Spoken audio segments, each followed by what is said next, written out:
Adrianna Hutto was a 7-year-old, at the time of her passing, girl that lived in Hutto, a tiny town in Florida with a population of just over 300 people, along with her 6-year-old half-brother AJ Hutto and their 27-year-old mother Amanda Lewis, who worked as a nursing assistant. Adrianna was described as social, outgoing, and happy, whereas AJ was a quiet, calm, and shy little boy.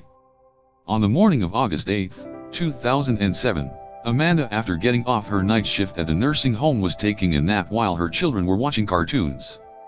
All three of them were planning on going school supply shopping later that day.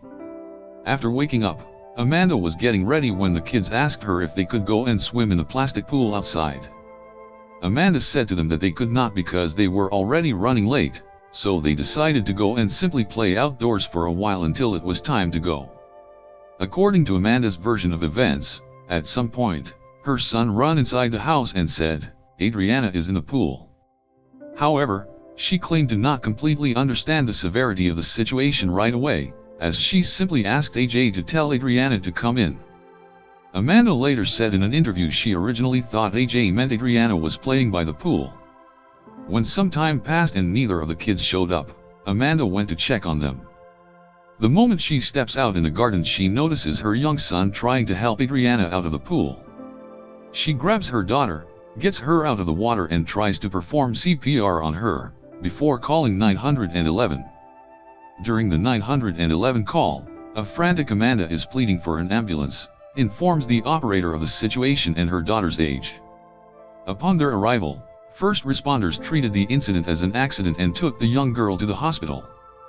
There, Adrianna was treated by Dr. Linda Fox, who later claimed in an interview that they eventually were able to regain a pulse from the little girl, but that did not last for long, and unfortunately, Adrianna was pronounced dead on 5:05 p.m. on the same day. So, after the police's brief investigation, the incident was presumed to be an accident. A red toy wagon was found next to the pool, and subsequently, police officers formed the theory that Adrianna was trying to fish bugs out of the pool on top of that red wagon, slipped and fell into the water. It is important to note that the pool was 18 feet across and 4 feet deep, which means that Adrianna would have not been able to reach the top of the pool without any assistance. Additionally, Amanda claimed she never let the kids play in the pool unsupervised, and every time she was not around, the ladder to the pool was locked away in a shed. As a result of these facts, the case seemed to be a tragic accident. However, later on, the police received a phone call from Adrianna and AJ's grandparents, who were taking care of the young boy after the incident, informing them that AJ had been saying some alarming things that they needed to hear. AJ originally sat down with an officer that had not had any special training when it came to talking to children, which did later raise some questions about the credibility of the boy's statement, since he was believed to have been developmentally delayed. Taking that into account, AJ still had some important things to say. His version of the day's events differed from Amanda's. He claimed that his mother dunked Adrianna into the pool because she done some stuff she ain't suppose. Later, it was presumed that Adrianna had sprayed glass cleaner inside the house. When he was asked to clarify what he meant with the word dunk, he said drowning. The young boy went as far as to place his hand on his face and show the investigator the way his mother, allegedly, held Adrianna's head underwater. So, because of AJ's reveal, an investigation was launched into Amanda Lewis. Upon further investigation into the lives of Amanda and her 2 children, things turned out to be a little more complicated than the police originally thought. Adrianna Hutto had been diagnosed with ADHD, attention deficit hyperactivity disorder, which meant that she was a quite hyperactive and occasionally uncontrollable child. That resulted in her spending a small period at a behavioral center. Amanda later in an interview described her young daughter as similar to her and somewhat of an attention seeker. However, there were times that she had a short temper with Adrianna, due to her being hyper all the time. Amanda, while her daughter was still a baby, was serving in the military and was absent for long periods of time. Subsequently, when she returned, she claimed she had trouble bonding with Adrianna, a situation that eventually, according to her, improved. The focus of the investigation then turns to the house. At first glance, officers got the idea that the kids had definitely been neglected. The house was dirty and messy. What, however, struck the investigators as odd was the complete absence of toys in the entire house. When Amanda was asked to explain why a house with 2 young kids would not have any toys, she said that she locked all the toys away in the shed as a form of punishment and that Adrianna and AJ were going to be receiving their toys back within the week of the incident. When they checked in the shed, though, no toys were found, proving Amanda's claims to be false. The doctor that worked on Adrianna when she came to the hospital also claimed that her interaction with the victim's mother was peculiar. After Dr. Fox explained to Amanda her daughter's condition, prior to Adrianna's passing, the former stated in an interview that she asked if she had any questions and Amanda wanted to know where the vending machine was located.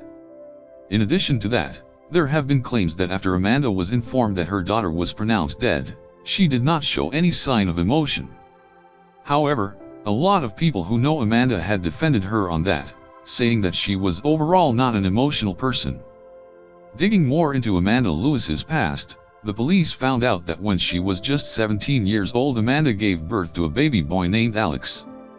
Family members stated that she was an incredibly good mother to her young son. However, when Alex was just a little over a year old, he died from what was back then thought as a sudden seizure, but the death of Amanda's second child rose some questions. As the police were closing in on Amanda as a possible murderer, AJ, who had by now talked to the police multiple times, seemed to be constantly changing his statement and his version of events. As time passed, AJ talked to specialized officers, giving them an overall similar statement to his original one but changing a few details at the same time.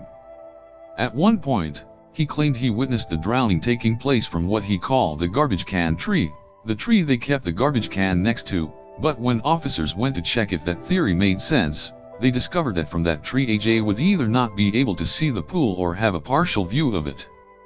In another statement of his, he stated that he was not even present when the drowning was happening. The 6-year-old's contradictory statements drove some people to believe that he was either lying or he was coached by someone older, which is what some family members of Amanda's consider plausible. At the time of Adrianna's passing, Amanda's mother was married to a man called Charles Burns. When Amanda had to go with her daughter to the hospital on August 8, AJ was picked up by his step-grandfather. He drove alone with AJ in the car for almost an hour. Amanda believes that her stepfather coached AJ to say the things he said because she did not have a good relationship with him, something that is corroborated by her mother, who claimed that they never liked each other. Charles Burns stated that he never approved of the way Amanda disciplined her children and that she was constantly neglecting them, but despite his rocky relationship with her, he never made up a story or coached his grandson.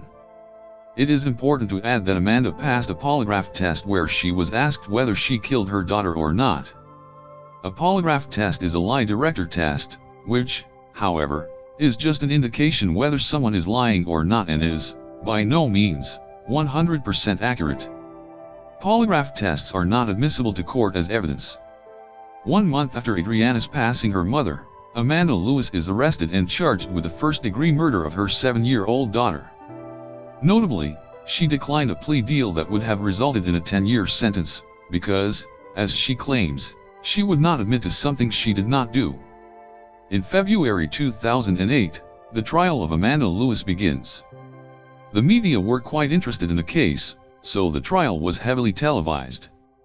But the most infamous moment of an overall devastating trial, which was captured on video as well, was the then 7-year-old AJ's testimony. The young boy was the prosecution's star witness and subsequently took the stand to testify against his mother.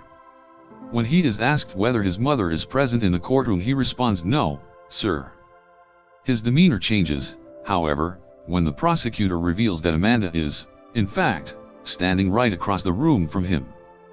When AJ notices his mother, he breaks down crying, and the sight of the little boy sobbing on the stand makes many people in the courtroom break down in tears as well. Amanda later claimed that the whole situation was heartbreaking for her because she was not allowed to approach her son, and in addition to that, she would have never expected him to not recognize her, even though they had not seen each other for 6 months at that time. After AJ has regained his composure and is able to speak again, he is asked by the prosecution to explain a drawing made by himself prior to the trial which, according to the young witness, depicted his mother killing his sister. When it came to the cross-examination by the defense attorney, once again, AJ's statements were contradictory. At some point, he claimed that Adrianna drowned outside of the pool. Later, he stated that he could not recall how she drowned, and one of the most important inconsistencies was the fact that young boy never gave a definitive answer as to where was he standing while he witnessed the alleged murder. Even though the prosecution's whole case centered on AJ's testimony, there were some other people who took the stand and noted some equally important things. The medical examiner that worked on Adrianna's case testified that when she conducted the autopsy, she noticed some bruises on the girl's face that resembled a handprint. When she was asked to portray how she believed these bruises were made using her hand, she placed it in the exact same way AJ did in his original statement to the police. This was, however, questioned by the defense, as Amanda's attorney claimed that these marks could have been caused by anyone that saw the little girl in the hospital.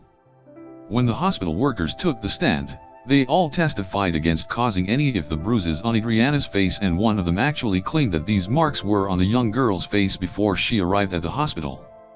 Some of Amanda's ex-co-workers took the stand as well to testify. They referred to a specific occasion when Adrianna had damaged Amanda's car with some permanent markers. That day, Amanda came to work enraged, and when she was asked by her co-workers what had happened, she allegedly had answered, "I'm going to kill her. I can't take it anymore." Amanda defended herself on that, after the trial, saying that the statement was a figure of speech and was blown out of proportion. Finally, Amanda's mother and Adrianna's grandmother, Brenda Burns, took the stand and gave some unbelievably valuable information. She testified that her young granddaughter was terrified of water. This fact, to a degree, discarded the defense's theory that Adrianna was fishing bugs out of the pool. After all the facts were presented to the jury in a 4-day trial, it took less than 2 hours of deliberation for them to reach a verdict. Amanda Lewis was found guilty of first-degree murder and was sentenced to life in prison without the possibility of parole. After Amanda Lewis's conviction, a great number of people felt that her trial was a miscarriage of justice and that the mother of the victim was innocent. In 2010, an appeal was filed by Amanda's legal team, but it was unsuccessful. There are a lot of people that still think she was wrongfully convicted and AJ was not competent to stand in a trial at such a young age, whereas others firmly believe that the young boy had no reason to lie about what he saw.